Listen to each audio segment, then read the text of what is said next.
Salut mes petits lapins, bienvenue dans ma cuisine. Je vous fais une petite vidéo rapide sur une récup qu'on a fait ce matin à Lidl. Donc c'est de moins en moins facile de récupérer des cagettes puisque le matin il faut jouer des coudes avec les petits vieux là parce que en fait le gérant du magasin nous a expliqué que c'était souvent les mêmes en fait et qui viennent vraiment tous les jours chercher leurs cagettes. Nous on n'y va pas tous les jours parce que bien sûr on n'a pas que ça à faire d'aller à Craponne tous les jours, mais bon voilà, dès qu'on peut le faire on le fait et quand on a plusieurs choses à faire sur Craponne, et il est intéressant de pouvoir revenir avec une cagette, donc on pousse du vieux. Donc ce matin c'était limite, hein. Bref, on a réussi quand même. Là Alexis voulait vous montrer notre petit jambon cru là qui pend dans la cuisine. Là ça y est, on est bien content. Il va pas arriver jusqu'à l'hiver pour les raclettes, hein, ça je vous le dis, hein. Bon allez, qu'est-ce qu'on a récupéré? Alors j'oublie moi de faire des vidéos, hein. Je ne pense pas forcément à vous. C'est Alexis qui y pense, donc il va vous mettre la petite photo de la récup, là, ce qu'on a récupéré. On a récupéré beaucoup de poivrons, beaucoup de champignons, des aubergines, des tomates. Qu'est-ce qu'on a récupéré d'autre? Il y avait un melon, des citrons verts. Bon, il y avait une pastèque, mais elle était vraiment toute écrasée, donc ce sera pour les poules. Donc ça, c'est le bac pour les poules, hein.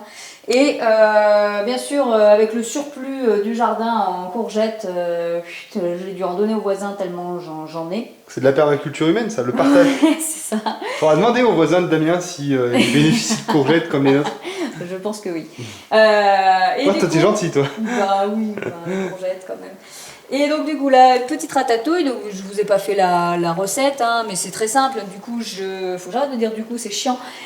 Vous faites revenir vos petits oignons avec votre ail, un peu de thym et de l'huile d'olive. Et après, une fois que ça c'est prêt, vous jetez vos poivrons, vous les faites revenir aussi. Pareil pour les aubergines. Et après, moi, une fois que tout ça, ça commence à dorer, je balance tout ce qui est courgettes et tomates. Voilà. Et après, je mélange le tout là et vous faites mijoter pendant 40 minutes. Et alors moi je vais faire des bocaux, donc je mijote 40 minutes à feu doux et après je les stérilise à environ 70 minutes. Voilà, et ben écoutez, là les petits poivrons, je vais peut-être les faire en bocaux aussi. Je sais pas encore parce que ceux-là ils sont vraiment pas abîmés, donc je vais en garder quelques-uns à manger frais comme ça. Et les champignons, mais toujours la même chose, hein, dans notre partenaire le brûlant.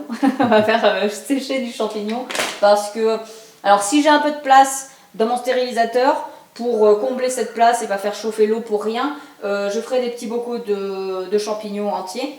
Et sinon, je les fais sécher, ça me coûte moins cher, voilà. Et ça me fait gagner beaucoup de temps. Alexis, il a quelque chose à dire. Deux questions. Montre-nous justement tout ce que tu as séché là. Ah, il n'y a pas grand chose ici.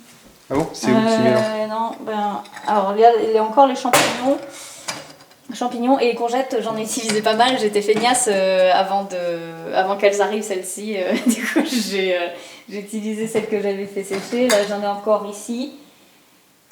Et si, j'en ai un carton dans la véranda que j'ai pas ramené encore. Donc ça c'était poivron champignons mélangés. Et après c'est les menthes que je fais sécher et tout. Et là c'est mon thym. Parce que j'en avais marre de pas avoir de thym.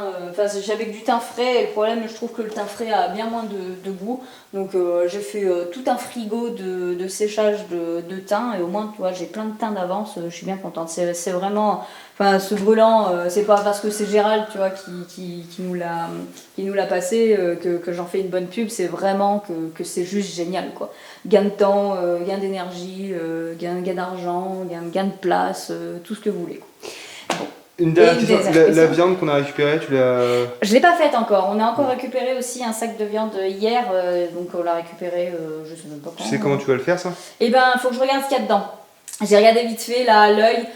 Il y a beaucoup de gras, donc en fait même si c'est pas intéressant pour la viande, c'est intéressant pour la graisse de bœuf. Là je récupère mes masses de graisse de bœuf, donc ce qui me permet d'utiliser moins d'huile, hein, parce que déjà elle est très chère l'huile, et en plus faire plein de petits bocaux de gras, comme ça au moins quand je vais tuer mes lapins et que je ferai mes rillettes, et ben j'aurai plein de gras pour faire mes rillettes. Voilà. On fera une vidéo sur ça, sur comment est-ce qu'on récupère le gras. Ouais, ok.